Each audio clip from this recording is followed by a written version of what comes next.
सामरिक परेड एवं संपर्कित समारोह गुड़िक हेला बातिल।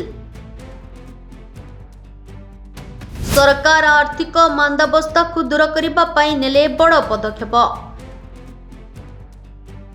साधारणतंत्र दिवस कार्यक्रम बातिल एक ऐतिहासिक गुरुत्वपूर्ण घटना। कोविड-19 समय कार्यकारी होइतिबा भली समग्र देश रे लागू हेला नियम।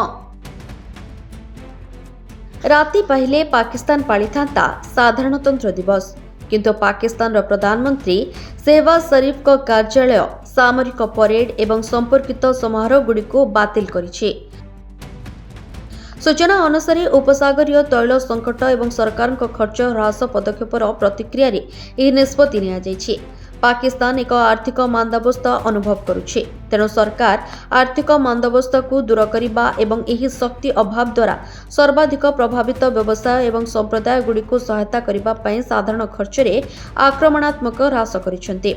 एक विवृत्ति रे लेखा जायछि, समस्त मंत्रणालय एवं विभाग को एही उत्सव को सरलता एवं मर्यादार सहित पालन करने को निर्देश दिया जायछि, जहा द्वारा सीमित उत्सव सत्वे दिवसर गुरुत्व एवं एहार प्रकृत वार्ता संरक्षित रहिबो।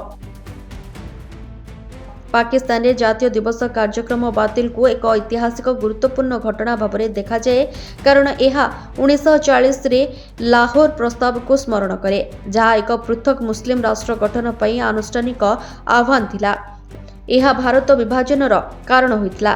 23 मार्च 1956 रे स्वाधीनतार 9 वर्ष पर पाकिस्तान एक स्वाधीन इस्लामिक गणराज्य होइगला, जेतेबेले से एहार प्रथम संविधान ग्रहण कला।